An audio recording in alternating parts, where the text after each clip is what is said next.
నమస్తే న్యూస్ 24 తెలుగుకు స్వాగతం. వార్తల్లోని ముఖ్యాంశాలు ఇప్పుడు చూద్దాం.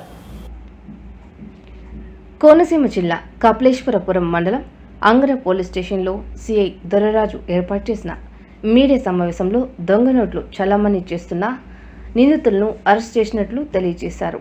రాజమహేంద్రవరంకు చెందిన మన్యం వీర వెంకట సత్య సీతారామరావు అంగర శ్రీనివాస్ రైస్ మిల్ ఎదురుగా ఉన్న కిల్లీ షాప్లో నకిలీ 500 రూపాయలు నోటిచ్చి సిగరెట్ పెట్టి తీసుకున్నాడని, 500 రూపాయలు నోట్పై షాప్ యజమానికి అనుమానం వచ్చి నిందితుడిని నిలదీగా అతను పారిపోయే ప్రయత్నం చేశారన్నారు. స్థానికులు సహాయంతో నిందితుడిని పట్టుకుని అంగర పోలీసులకు అప్పగించారు. జిల్లా ఎస్పీ కృష్ణారావు ఆదేశాల మేరకు పోలీసులు నిందితుడిని కస్టడీలోకి తీసుకుని అసలు నిందితుల వివరాలు రాబట్టారు. అతను ఇచ్చిన సమాచారం మేరకు సిఐ దొరరాజు, ఎస్ఐ రవికుమార్లు విజయవాడకు చెందిన వార నవీన్ను అరెస్ట్ చేశారు. అతని వద్ద నుండి 44 నకిలీ 500 రూపాయలు నోట్లు, ల్యాప్టాప్, పెన్ డ్రైవ్, ముద్రణ సామాగ్రి స్వాధీనం చేసుకున్నారని వివరించారు.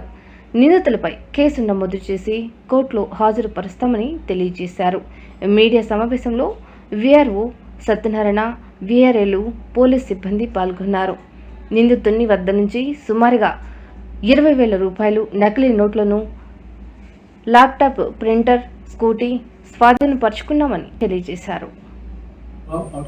శ్రీనివాస రైస్ మిల్ దగ్గరలో కసేటి సత్యనారాయణ, శ్రీలక్ష్మి దంపతుల దగ్గర పాన్ షాప్ దగ్గర ఒక వ్యక్తి మధ్యాహ్నం 2 గంటలకి వచ్చి సిగరెట్ ప్యాకెట్ అని చెప్పి తీసుకుని ఒక 500 ఫేక్ నోట్ ఇచ్చారని చెప్పేసి దాని మీద డౌట్ వచ్చి వాళ్ళు అడిగిగా వివరాలు అడిగితే పారిపోతుంటే అతను పట్టుకుని వచ్చి పోలీస్ స్టేషన్ అప్డేట్ జరిగింది. దాని మీద కోనసీమ జిల్లా ఎస్పీ గారు శ్రీ డి కృష్ణారావు గారు ఐపీఎస్ వారి ఆదేశాల మేరకు అంగరాజయ్య గారు కేసు నమోదు చేయడం జరిగింది. దాంట్లో దర్యాప్తుల భాగంగా అతన్ని అదుపులో తీసుకుని అతను ఇంట్రాగేట్ చేసి అతను వివరాలు అడగగా అతను ఫ్రెండ్ కలిపి గవర్నర్తో ముద్రించి అలవాటు ఉందని చెప్పేసి గతంలో వీళ్ళిద్దరి మీద కూడా కడియం పోలీస్ స్టేషన్లో కేసులు ఉన్నాయని చెప్పేసి అతని వద్ద వాళ్ళిద్దరి వద్ద కూడా 44,500 నోట్లు స్వాధీనం చేసుకోవడం జరిగింది.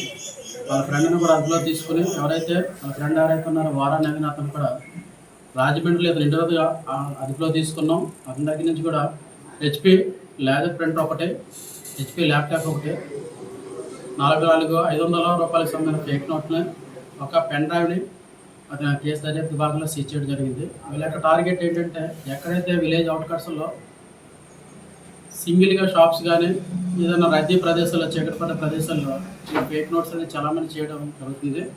వీరి మీద కూడా గతంలో కూడా కడియం పోలీస్ స్టేషన్లో కేసు ఉంది. ఈరోజు వాళ్ళే ఇద్దరిని కూడా అరెస్ట్ చేసి ఆనరబుల్ కోర్టుకి తరలించడం జరిగింది.